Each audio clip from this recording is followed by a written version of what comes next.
Hi everyone.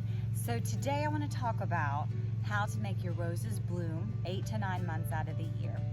If you had asked me over a year ago what I thought about gardening and roses in particular, I would have said boring.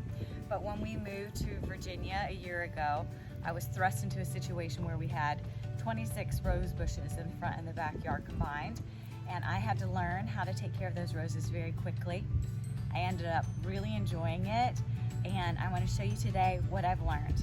There are 2 things to make your roses bloom almost all the time, and that is to fertilize them with plant food and Miracle-Gro, and the second thing is to prune them at least once a week, ideally every 3 to 4 days.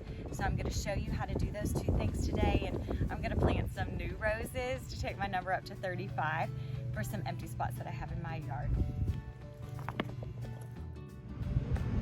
If you'll take a look at these roses, I did not prune them for the last 5-6 days, and so they have some dead buds on them, dead blooms that have turned brown, and they'll eventually just fall off and you'll be left with this.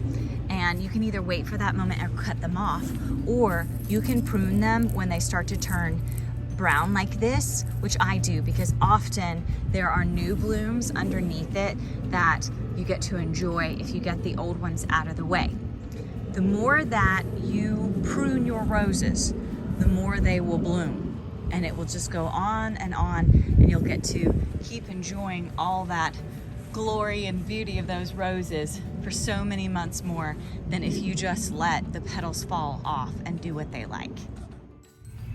So I'm going to start right here with the plant that I was just showing you a moment ago, and I'm going to go in here and cut off everything that is dying.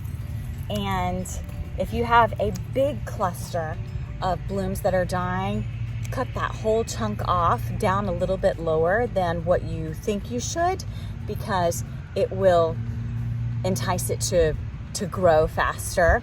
I used to be really timid about pruning my roses, but the more I did it, the more I realized that they love it and they want you to prune. So give them what they want. Here is the end result now that I have pruned my roses, and I try to pick up all the dead flowers as I go along, but some fall on the ground, that's okay.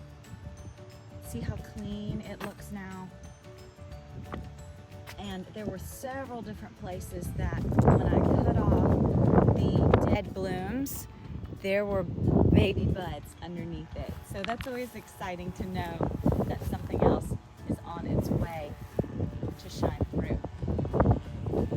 Next up, I'm going to plant some knockout roses.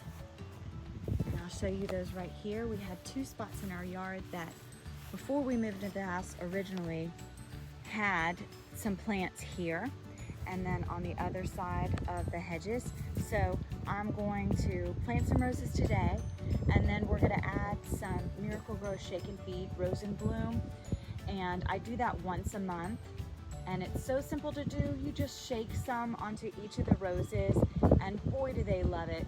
And then once a week I take Miracle-Gro Bloom Booster Flower Food, and I put a scoop of that into my watering can, and I water all of the roses with that, and they just eat it up.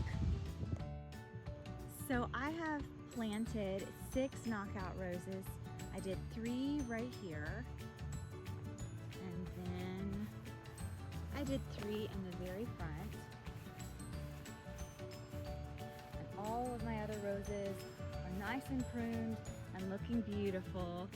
At least Rocco and Peaches think so. And just on a side note, I keep perennials around this crepe myrtle tree, and I like them to share the color of the porch design. So I did yellow and white pansies, and I change this out typically with every season. So that is fun. And now I'm going to head to my backyard to plant some drift roses and to prune the roses back there.